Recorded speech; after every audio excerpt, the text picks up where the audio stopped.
Hey, everybody, and welcome to another episode of JavaScript Jabber. This week, I'm your panel. I'm Charles Max Wood, and we're talking to Anatoliy Zaslavskiy. I think I'm getting better at your name. Maybe not.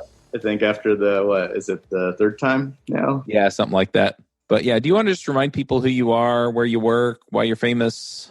Well, my name is Anatoliy. I work at a company called Hover. We make 3D visualizations of houses. You just take a photo of your house, and out comes a 3D model. I also wrote a framework called Pickle.js. It's very far from famous, but I do encourage you to use it. It's great for end-to-end testing. We're using it for practically every product within Hover. And yeah, there's been a few talks on it.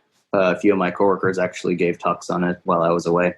Nice. I think we had you on episode 358 of JavaScript Jabber talking about that. We also did a My JavaScript story, and we talked a little bit about the mental health thing. And as we talked about it, I thought, man, there are probably some people out there who need to hear this. And so I invited you back on the show so we could talk a little bit about mental health and, just let people know that, maybe it's something that more people than they think are going through, maybe make it a little bit more approachable, maybe inspire some people to get some help if they need it, or at least, have a healthy view on some of the things that they're going through. So I'd like to kind of just start with your story, because you mentioned that I think you said you had manic depression or something like that, and it affected you pretty deeply for a while. And then I was like, yeah, well, let's talk about your story, and then let's talk about, how people can cope with that with their careers and with their lives and things like that. Absolutely, yeah. Well, mental health is definitely one of the most important topics to me, since it affects me directly. And yeah, it's been a huge part of my life. For at least the last 5 or 6 years, I've had bipolar, which is basically an alternation between manic episodes and depressive episodes. I think a lot of people, they're familiar with depression, but manic episodes are still a bit more of a mystery. Essentially, what happens in a manic episode is you start getting a lot of energy. You start getting a lot of ideas. You basically become ultra social, and it sounds pretty great. However, it tends to take a pretty wrong turn if it's uncapped. A lot of times, the ideas that you have start to lose grounding with reality. A lot of times you start spending money that you don't have, and you tend to lose quite a lot of friends. I've lost countless friends, countless jobs. I got $250,000 into debt at one point in the course of 3 months and had to declare bankruptcy. Basically, manic episodes, they're extremely destructive, even though they may seem pretty amazing when they first start. Yeah, I was thinking, man, I'd like to have more energy and, more creativity and things like that. But it sounds like it's not that kind of thing, and you can't always control what you're doing with that energy and the direction that you go in with it. Exactly. Yeah, I kind of like to compare it to a bit of an acid trip, where you are a lot more creative. You kind of get a lot more ideas. Everything becomes much more interesting, but you're not exactly, someone who can function in society. That makes sense. And then you've got the depressive end of things, which I think people have at least seen portrayed if they haven't gone through, some form of depression. Yeah, definitely. There are a few different manifestations of depression. The one that I tend to go through tends to be complete lack of energy and apathy. The worst depressions I've had, I would just lock myself in my room and literally not come out. I would just eat out of cans. I would maybe just go to the bathroom, but I would not go outside. I would not talk to my friends. The only activity I would do is watch Netflix or Hulu.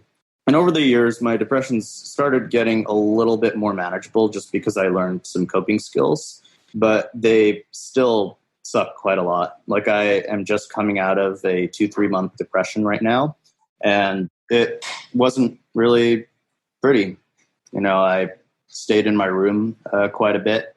I had to take a medical leave off of work because I was practically useless, just staring at my screen, doing nothing. But yeah, it's a good thing that my job is very supportive of this. This is already the second depressive episode I've had at Hover, and they've been extremely supportive and just give me the time to take care of myself and get better. Right. That makes sense. I think the closest thing that I've had to that is last year when my dad passed away. And, so it's not a clinical thing. It's not, it's not a health thing per se. It's just something you go through in life. And, I kind of worked my way through it. And so, I had to talk to some people and, kind of figure some things out, which is a different approach to it. But I think to a certain degree, we all go through it. It's probably going to be a different experience for each of us, but it's normal that we go through some of this stuff. And I want to just kind of, if there's any way I can remove the stigma from this, whether it's something that you can't control or it's because of life circumstances and it's just a process you have to get through, or if there's something else going on and your mental health problems manifest in a different way. I just want to help people kind of get to the point we can come to understand it. I'm assuming you've got other help that's helping you kind of get through it. And do you want to just talk a little bit about that as far as, with mental health issues, what do you do? Like if you are whether it's a manic period or episode or a depressive period or episode, or whether, people have other things that they just have to deal with that qualify as mental health issues. What should people do to get better, or at least to get to the point where they can do the things that they love to do? Absolutely. So bipolar and depression, even though in the DSM-4 it's sort of binary, you either have it or you don't have it, it's really more of a spectrum. Everyone has some level of depression. The question is it bad enough that it needs medications or any other kind of therapy to really take care of it? Because, bad things happen in life. Sad events happen to just about everyone. However, with clinical depression and clinical bipolar, what tends to happen is there are less reasons behind the sadness. Like, there was nothing really going wrong in my life before my depression. There's nothing I could point to that was wrong in my life. It just tends to come on, and then it tends to leave for no apparent reason. There are definitely a lot of ways to cope with it, which I've learned over the years. And this is something that I hope to really do in the future, is to educate myself and then educate others on the best ways of dealing with bipolar and depression. So some of the most obvious ones are to keep a lifeline out to your friends and family. It's really, really important to stay social. And at first, it seems like a bad idea, because who wants to hang around someone who's depressed all the time? Who wants to hang around somebody who's just being a downer? Well, you're right. It's not pleasant, but if you do have strong friendships, they will understand what you're going through, and they'll also know their limits, and they'll set their boundaries as to what they can deal with. I think establishing those boundaries are probably the most important parts. I've definitely lost a lot of friends during depressions and manic episodes because I haven't set those boundaries and I haven't set those expectations. But it's important for your friends and your family to know that if something gets a little too heavy for them, if it gets too hard, they can walk away. And that's fine. It's actually good for both sides. It's much better that they walk away before it gets too bad than to basically sever the relationship entirely. Going to a professional therapist helps quite a bit if you find the right therapist. It's quite hard to find a therapist. I live in San Francisco, and there are way more patients than there are therapists out there. It took me quite a while, just through friends of friends, to land on the therapist that I did right now. And The same goes for psychiatrists. You pretty much are not going to get a good psychiatrist if you're going to go through your insurance. The one I just started with right now, who is extremely knowledgeable about bipolar. She actually has bipolar herself. She goes for $400 an hour, of which most of it will not be compensated by your insurance because they don't accept insurance. So then, of course, there is exercise and sleeping patterns. There is a huge link in between sleeping patterns and depression and mania. Basically, you have to try your best to keep on a sleeping schedule. Don't go to sleep too late. Make sure that you wake up at relatively the same time every day. There are a lot of people I know who can function well on 4 hours of sleep. They can function well like going to a party, partying all night and then getting up. Something like that, it just destroys someone who has bipolar or depression. The next thing is substances. So I used to do quite a lot of substances, like pretty much everything under the sun. It's actually quite bad for someone with bipolar. Even something as harmless seeming as marijuana actually is quite detrimental to someone who has bipolar disorder. I did an experiment for a few months. I stopped smoking marijuana. I stopped drinking alcohol, and my mood drastically improved. You definitely have to make quite a lot of sacrifices that the general public doesn't have to make. But if you do, you will feel a little bit better. So those are pretty much the most obvious ways that you can deal with depression and bipolar. And then I've also discovered a few other things revolving around my job, which can help quite a bit. Yeah, I'd like to talk about that in a minute, but I mean, just some of the things that you're talking about doing. I think there's a bit of perspective there, just in the sense. So I've never drunk alcohol or really done drugs. The only drug I abuse is caffeine, and but a lot of the other things you're talking about. Yeah, I mean, I don't even think twice if I'm staying up late unless I have to get up early, and things like that. And just the way that you're talking about some of the things you have to do. Yeah, I mean, I guess just having that perspective and understanding in some ways what it's like to go through that. Because I'm trying to think, okay, if I had to do that just to get by during the hard weeks, I'm sure some periods are easier than others. But just looking at it and going, oh wow, what if I had to do that just to make sure that I could do what I love to do. Yeah. But the flip side is I mean, you can have a good life, or hopefully you can have a good life if you're dealing with this. Before we get to the work thing, though, one thing that I'm curious about is if you know somebody who is going through some of this stuff. I'm guessing there are going to be some outward signs that you can see that will indicate to you that they might need help. And then, how do you support somebody who's going through something like this? So you actually make a very good point. First of all, there are a lot more people than you think that have either bipolar disorder or depression or some sort of mental illness. I think I saw some statistic that 1 in 4 people have some sort of mental illness. And I'm not sure what the exact statistics are for bipolar.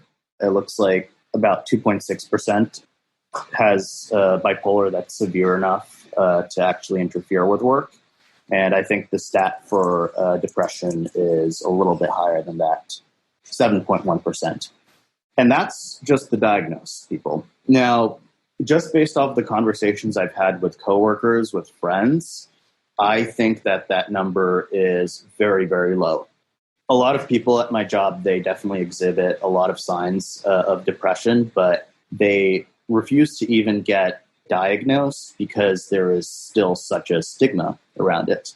And the ones that do get diagnosed, they almost never reveal it to their job or the general public, again, because there is such a stigma around it.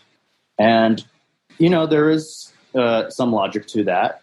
people will treat you differently when they know that you have bipolar. People will sometimes tiptoe around you, sometimes pass you up for projects, sometimes essentially not treat you as someone on their team in some companies. So it's really important that you think about the pros and cons before disclosing this kind of information at your job. And you have to also find a job which does support it, because it's quite hard, especially if you have severe bipolar, to work continuously at a job which doesn't know about what's going on. When you exhibit signs of depression and when you exhibit signs of mania, it is really, really disturbing if you don't know what's going on from the other end. Right. So let's say that, I'm working with my friend Toli. What kinds of things am I going to see when you are manic or depressed that are going to tip me off that you might need some help? So let's start with depression. There are definitely some pretty obvious symptoms. First of all, they'll get a lot more quiet than usual. If they're usually talking all the time, they're, in the break room laughing, and, suddenly you never see them. They're always at their desk. They never say a word during meetings. That's a pretty obvious sign that they're going through depression. Anxiety is another one. If they seem a lot more anxious than usual, if they seem a lot more pessimistic than usual, if they seem a lot more aggravated than usual. So if they snap at you for some reason, that's a really good common sign of depression. If their work quality is usually great and suddenly it starts to just tank for no apparent reason, that's a very good sign that they're in a depression. If they look sleepy all the time, if they basically are not paying attention in meetings, if they're restless all the time, if they're fidgety, if there's a lot of unexplained absences from work, like suddenly, they're sick every other day, that's probably a good sign of depression. Generally speaking, you'll know if someone's depressed by those signs. Makes sense. Yeah. Mania, it's very different. It's basically the exact opposite of that. So somebody that's in their manic phase, suddenly it starts off in hypomania. It starts out as them having lots of energy. Suddenly they're doing a lot more work. Suddenly they're getting everything done. They're super organized. They have so many great ideas. They're super creative. They suddenly become employee of the month for no apparent reason, which is great. That's like every manager's dream. But when it switches into mania, that's when you start seeing some of those negative effects. So probably the first effect that's easily noticeable is irritability and mood swings. So basically just flip-flopping moods. 1 second they're happy, the other second they are yelling at you for something.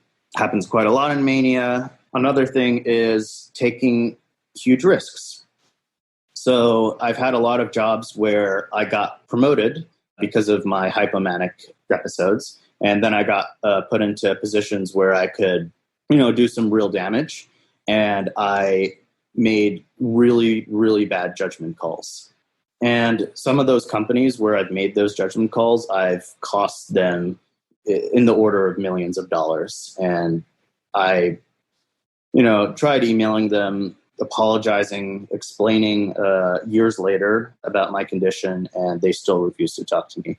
These kinds of mistakes that you do during manic episodes, they will cost the company a lot of money. They will cause a lot of damage. So it's really, really important to spot them early and put the employee in a position where they cannot do that kind of damage. Let's see, what else? So something else that happens is people get much more friendly and even hypersexual. So if for some reason they start acting inappropriate, especially in a workplace, that's a really good sign of mania. Let's see. That's kind of most of what I can think of.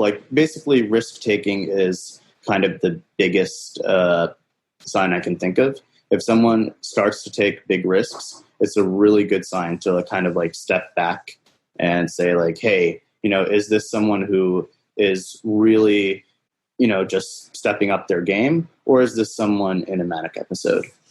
Makes sense.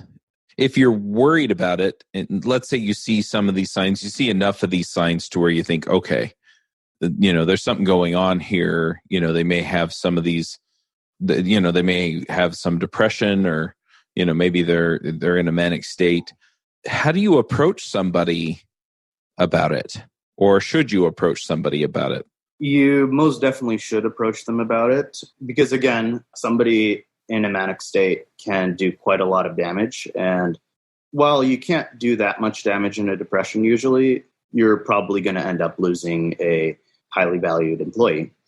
Depression, I guess, is a little bit easier just because it's so much more commonplace. A lot of it is just sitting down and saying like, hey, is everything all right? Our doors are open. A lot of it is actually educating the company and making it clear that, hey, we're not just saying like, are you all right? We actually mean, are you all right? And we actually mean, yes, our doors are open. Yes, we will listen to you. Yes, we will help you. Because it's really easy to say like, hey, we're there for you, and do nothing. With mania, it's definitely a much more sensitive kind of topic. People in mania, especially their first manic episodes, they don't realize that they're in a manic episode. They think that suddenly their life is just going really well. Suddenly, everything is starting to line up for them. And things that seem like risks to other people seem like just logical decisions when they're in a manic phase. Inappropriate behavior just seems confident. All these things to someone with mania, they seem very commonplace. So if you just approach someone and say like, hey, are you having a manic episode? They will say, of course not. I'm not having a manic episode. But there are ways of approaching it which are a bit more delicate, which is saying like, hey, we are kind of worried about this risk that you took a while ago. Can we discuss and like logically go through your thought process on doing this risk? And I think that's the most powerful weapon, like really using logic and really going step by step through decisions that this person is making and making sure that they understand and actually think through those decisions. I think people who are a little bit farther along with bipolar, as long as you let them know like, hey, we support all types of mental illnesses, including depression, including bipolar, including manic episodes. Here are some signs of manic episodes. Here are some ways that we can help you with manic episodes. I'm pretty sure that they will reveal that they have it because they know the kind of damage that they do during manic episodes. They know the consequences of manic episodes, and they want to keep their job. And they know that they need help for that. Makes sense. So, yeah, I mean, it just makes me feel better that, yeah, especially on the depression end of things, I can just talk to somebody, right? I can just tell them, that I'm there for them and help them out. And on the manic side, I mean, if you open up the conversation, I think you put it really well, but if they're aware that they, have a tendency to be in a manic state, then they realize, what they may or may not be doing, and it makes it a little bit more approachable. And then if somebody doesn't realize that they are going there, maybe it is their first one, then at least, you're on the spot and you can help them out. So if I'm just trying to think here, so let's go back to the people who are actually, dealing with some kind of mental illness. So how do you then get work done, and how do you find an employer that will actually allow you to, take a month off if you need it, or, take some kind of medical leave that will work out for both you and them? Right. So that's a very good question. I'm not sure that there is a step-by-step way of finding an employer like that. A lot of it is just luck. You look for companies that are doing the right thing in other ways, have good tech stacks, have good coding standards, who have excellent cultures, who have a open source presence, who do good in their communities. All of these are signs that it's a company which is more likely to help you out. And these are definitely qualities that Hover, the company that I work for, has. Another thing you can do is ask your friends. If you know somebody who has bipolar or depression and works for a company that's supportive, that is hands down the best way. And by the way, yes, Hover is hiring. Probably, I would say the best way that a company can help you out is just give you the time to deal with your depression or mania. If it's a deep depression and a deep mania, either you're going to be completely useless during that time, or you're going to be a huge risk to the company. So it's not really in the company's best interest to keep you around during that time.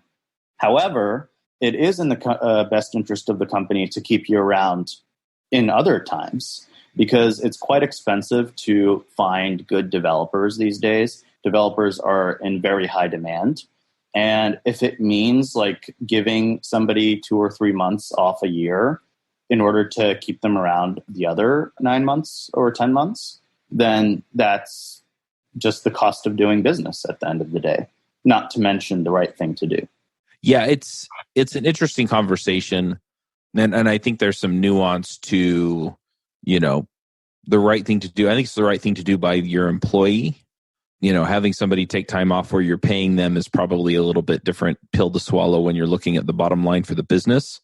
And only businesses of a certain size, I think, are able to do that. If they're your only developer, then you're probably going to have a problem if they're not making forward progress on a regular basis, right? So if they need to take a break, that's a hard call to make. But if they're one of a handful or more, and they contribute highly to your organization, then it makes a ton of sense, because the trade-off for the training versus just, having them come back when they're able, all of a sudden makes a whole lot more sense, both financially and, from the standpoint of how well you treat people. So, I agree with you there. What kinds of things do you do, though? Let's say that you're manic or depressed, but not to the point where it really affects your work, or it doesn't deeply affect your work. I mean, how do you cope with things when it's not so bad that you have to take time off? So basically, the name of the game when it comes to bipolar is avoiding triggers. There are some things which make a depressive or manic episode come about faster and last longer and have a much higher intensity. And basically, you have to stay away from those things. You also have to understand what motivates you and communicate that to your employer. It takes a while to learn how to communicate this kind of information, and even how to find out like what really is your passion. But once you do, it becomes so much easier, because suddenly your value as an employee jumps quite a bit. And remember that people with bipolar, they also have hypomanic episodes where they can work quite a bit and they can be very, very productive. And those times will more than compensate for those depressive times and manic times that they have to be away. Some things that I found that help me out quite a bit are the types of projects. I'm really good at working at complex bugs. So especially like those really interesting browser bugs where it only happens in IE7 and it only happens like during 3 to 5 a.m. on a blue moon. I'm really great at solving those, and I really enjoy solving those, and those tend to keep me occupied. In my company, I would say I'm one of the better people at solving those types of issues. On the flip side, there are quite a lot of problems that I am very bad at solving. For example, whenever you have something open-ended where I have to estimate how long it's going to take and essentially have it very time-sensitive, that's the worst type of project to put me on. Of course, it's not what any employer wants to hear, but it's also something that has to be worked around. And it's much easier to work around in a slightly larger startup like Hover. By the nature of bipolar depression, a manic episode or a depressive episode can come at any time. So if you are on a mission critical project, which needs to be done tomorrow, and you have a manic episode or a depressive episode, and you're the only person who can work on the project, then the company is kind of out of luck. On the other hand, if you work on something like developer tooling, which if it gets done, great. If it doesn't get done, also, not a big deal, then that is the best possible scenario. Projects like Pickle.js, they were great because the company was doing all right before it had Pickle.js. It was just writing its Selenium tests. And then I took the time, I had a hypomanic episode, and within a month I coded up Pickle. Turned out to be a really great framework, and now they use it throughout. Boosts everybody's productivity, makes the app very bug-free. Other things that I've worked on were common frameworks. When I worked at the Federal Reserve, I used my hypomanic episode to make this really amazing Backbone.js framework. And from what I hear, it's actually still being used today. What are some other things? I tend to be very good at documentation when I'm in a hypomanic phase. So nobody wants to do it, and I'm great at it. I just sit for hours and hours on end and write very verbose, very detailed and expressive documentation. Some things that tend to trigger manic episodes and depressive episodes for me are meetings. So especially when I have to meet with a client, that's generally a bad idea. If I'm nearing a manic episode, that only sets off the manic episode even more. I start going off on ridiculous tangents and coming off looking like a lunatic. Destroys the company image, destroys the company relationship with the client. Not something that you want to put a manic person in charge of. On the other hand, if I'm pretty far from a manic episode, then it's a little bit more fine to put me in front of clients and in meetings. Other stuff is kind of more monotonous work. Feature work tends to draw me towards depression.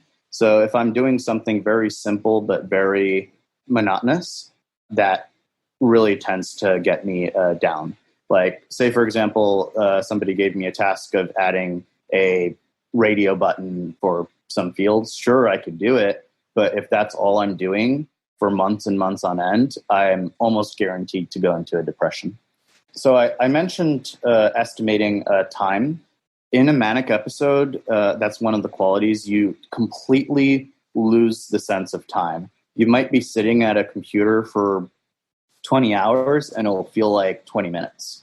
So if you're given an unscoped project with no supervision, especially if it's close to a manic episode, then you're probably going to go off on some weird tangent, coding something really cool but practically useless. Something that helped me a lot was pair programming. Most of the work that I do these days is actually as pair programming.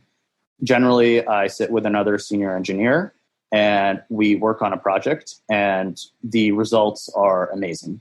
I've definitely created some really cool stuff while pair programming, even though it might seem to a company that it's a little bit of a waste of time. It actually helps both parties think. It actually helps there be much more creative solutions, much less bugs, and much happier employees. And of course, it mitigates pretty much all of the qualities of a manic episode and a depressive episode, because when you're depressed, suddenly, there's a person who's constantly keeping you up.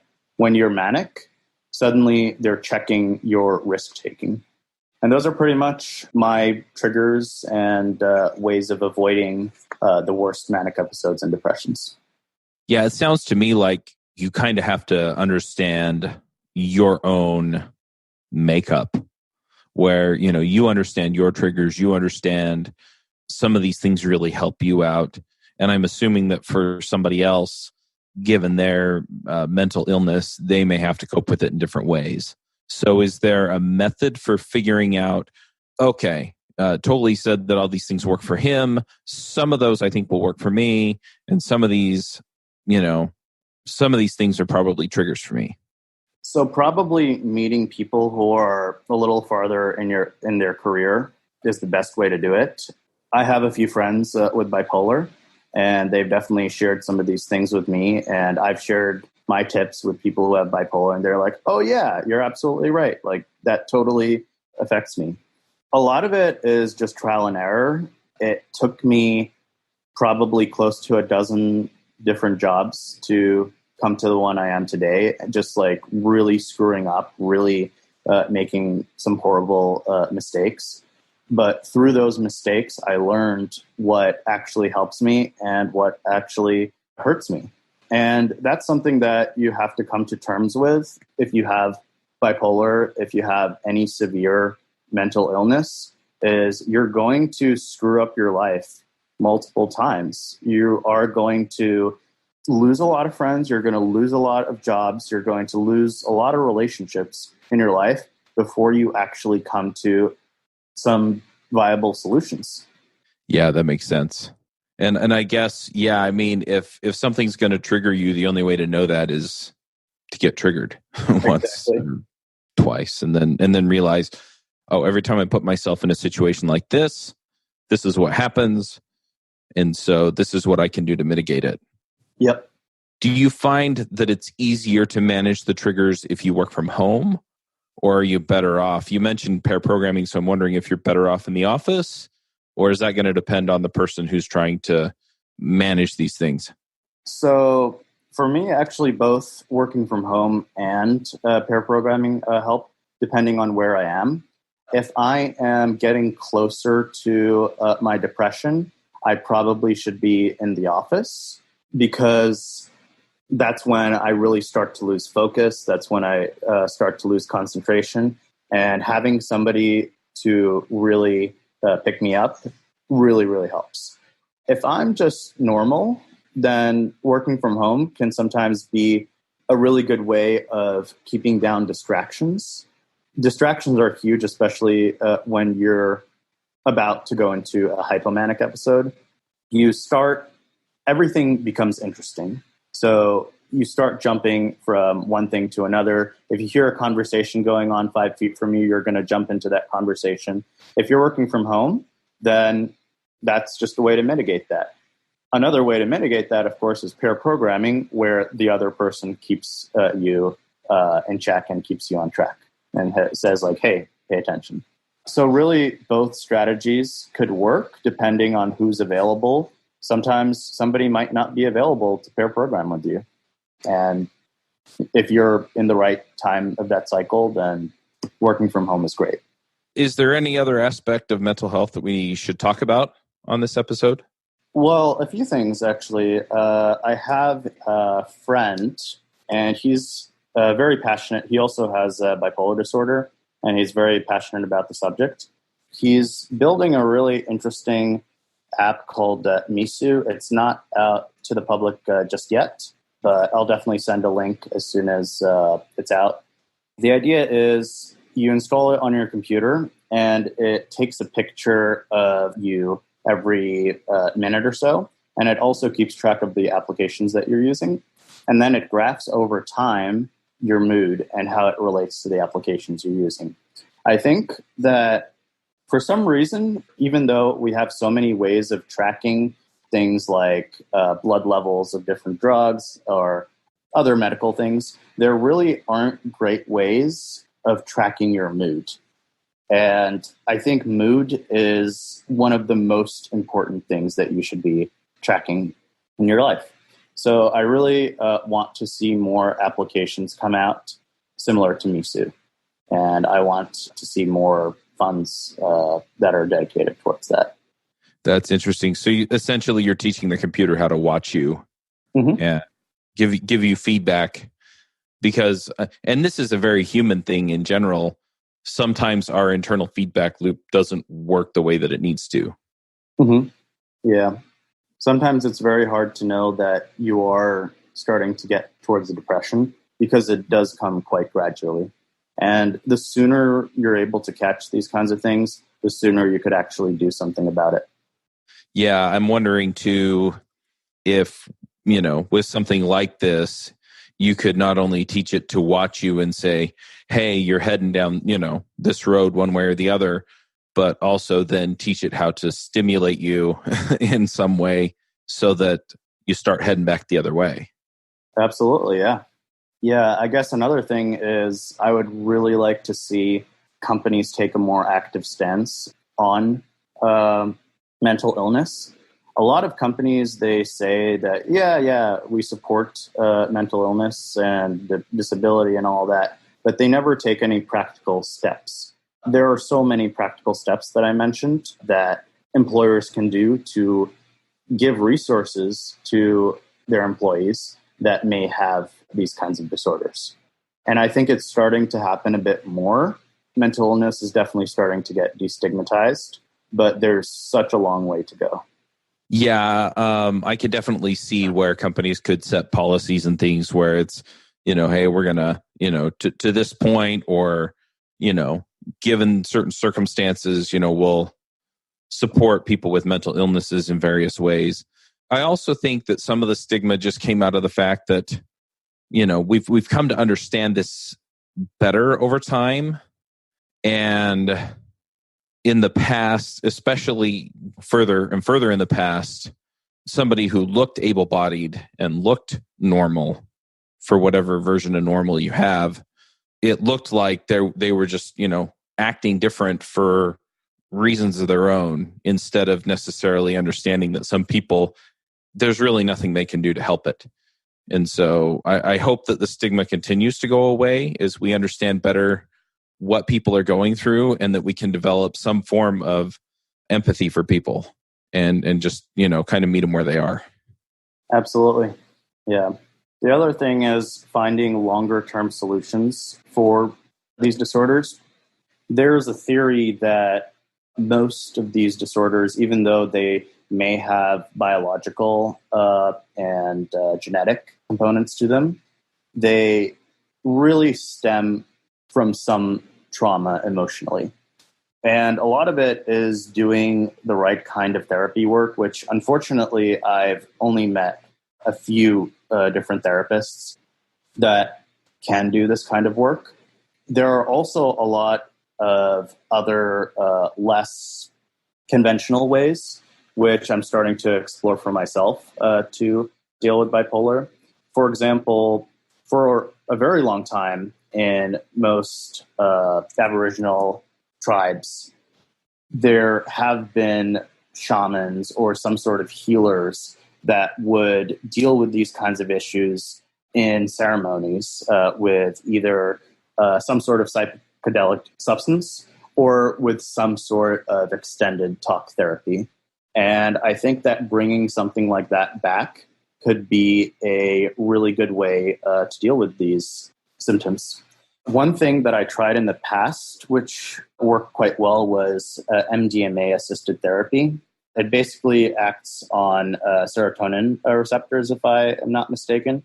And unlike, I've probably taken a few dozen different pharmaceutical drugs at this point, and nothing has worked as well and so quickly as MDMA therapy. Or another thing that I did was a ayahuasca ceremony in Costa Rica. The big problem with using these kinds of substances is they almost definitely will cause some sort of manic episode if it's uncapped. And because there are no doctors that are licensed to do these kinds of procedures, it's quite hard to find somebody who will prescribe you the right meds to deal with the after effects of MDMA therapy and other psychedelic solutions. They are quite powerful. They are, they were used for many, many centuries, if not millennia before us. And I really hope that in the future, there is going to be a lot more research, a lot more legalization, and a lot more support for using these kinds of substances to help explore what is really going on emotionally underneath these disorders. Yep. Well, hopefully we can, as a society, find ways to support these kinds of research, because ultimately, at least from my standpoint, if it'll get the results and ends justifies the means kind of person. But to a certain degree, I mean, the results are really what matters. So if we can make somebody's life better through, some of these treatments, or by exploring them and then seeing where things go from there, it makes a lot of sense to me to give them a try and then see where see what works, see where things wind up, see if we can find a trend maybe where, some of these treatments help people under certain circumstances and the other treatments help people under other circumstances. Absolutely, yeah. Another thing I forgot to mention is ketamine therapy is something that's actually starting to get legalized. And I've heard that it helps quite a bit with depression. Interesting. Yep. Isn't ketamine typically used for an animal tranquilizer? It is, actually. But it also has psychoactive properties. And I've known a few people who have used it both for depression and for bipolar. Of course, you can't just, take a bunch of ketamine and expect it to right. work. There's, quite a lot of therapy that has to be done and quite a lot of other drugs that have to be taken to counteract some of the effects. This is the big problem. People are self-medicating because these methods, they clearly work, but also they're getting into a lot of trouble and a lot of negative effects, which are possibly even worse than taking the drugs themselves, because there is no legal support out there, right. Or institutional support, rather. Well, I don't know if we can change that on this podcast, but yeah. Yeah. It makes sense to me, or at least makes sense to try it. All right. Well, if people want to follow up with you in some way, maybe they have questions, maybe they are going through something and they feel like, you'd understand it because you've been through some of the same things. Where do people reach out? You could email me, Tolly@tollycodes.com. You could just put that on the links. And they could check out my site, a little bit about me, tollycodes.com. I am more than happy to speak to anyone who is experiencing bipolar, depression, really any mental illness. It's, again, something that's extremely, extremely important to me. And it's something that I really want to make a difference, even if it is individually in people's lives. So really feel free to reach out to me if you have any questions or need some support. Right. And if they don't feel comfortable reaching out to you, are there other organizations or people that they can go to that might be able to help them? Yeah, there actually are quite a lot of organizations. There is NAMI, the National Alliance of Mental Illness. There is the Depression Bipolar Alliance. Let me get the dbsalliance.org. And that has a lot of resources on local groups that you can find. A lot of it is just being a bit more open about what disorder you have, and friends will pop up. There are quite a lot of us out there. It just takes a little bit of courage to put yourself out there and find those people who can help you. Makes sense. This episode is sponsored by Sentry.io. Recently, I came across a great tool for tracking and monitoring problems in my apps. Then I asked them if they wanted to sponsor the show and allow me to share my experience with you. Sentry provides a terrific interface for keeping track of what's going on with my app.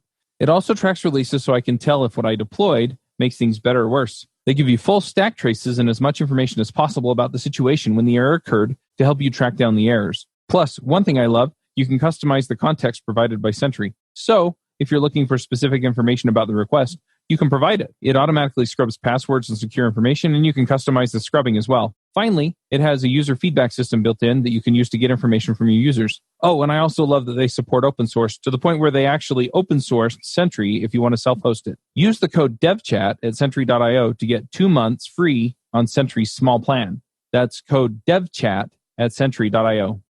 All right, well, let's go ahead and roll into the picks. Gosh, I don't even know what to pick. Do you have some things you want to shout out about? And then I'll go. Well, I guess I wanted to give a shout out to my friend's app, but it's not exactly online yet. but it possibly will be by the time the episode launches. It's called Misu, like tiramisu, but yeah, just keep an eye out for it. I think that would be my pick. Awesome. I'm going to, I guess, do a few picks for my travel stuff. So just because the last episode I did the picks for the Dungeons and Dragons stuff. So I'm traveling. I'm here at OzCon, which is running today, but it's a workshop day. So anyway, I typically wind up just going to the general public days, and I've been getting a whole bunch done here while I'm here. I was at Chain React, which is Chain React. It's a conference for React native developers. And then I just stayed over for OzCon because they were both in Portland, Oregon. While I've been here, one of the things that I use a lot when I'm traveling is ExpressVPN. That's expressvpn.com. And it's essentially just a way of maintaining my privacy while I'm traveling, just because I never know what kind of Wi-Fi I'm going to encounter. When I'm at home, I mean, I guess I have to worry about my ISP spying on me or something, but I don't know if there's a ton I can do about that. I could use the VPN at home, I guess, but that's about it. But while I'm out, I just never know, if I'm at a Starbucks or something, who else is on the network and how much security they put on the network to protect me. I don't want to have to worry about it. So I use ExpressVPN. It's not that expensive and it works pretty good. I'm also going to be going and talking to some people at the conference. And when I do that, I have a recorder that I take with me. It's the Zoom H6. And it's the H6 because it has 6 channels on it. Anyway, it's a terrific little recorder. You can set the equalizers. You can adjust the volume on all the different channels. I mean, there's a ton you can do with it. You can plug actual microphones into it and use it. Anyway, we'll go ahead and wrap this one up. Thanks, Toli, for coming and talking about this. Yeah, absolutely. Thank you for giving me this opportunity. It's really great to share this kind of stuff, and I really, really hope that it helps someone out there. And yeah. If you're going through this, please go talk to somebody, get help, find a friend. I mean, whatever you have to do. It kind of hurts me a little bit just to think that somebody's out there suffering and not getting the help that they need. And I really, really just want to make sure that people are getting what they need so that they can have the best life they can. So, yeah. Anyway, that's why we pulled this together, and that's why we're having this conversation. So, all right, we'll go ahead and wrap this up, and we'll have another episode for you later. Awesome. Take care. Bandwidth for this segment is provided by CacheFly, the world's fastest CDN. Deliver your content fast with CacheFly. Visit CacheFly.com to learn more.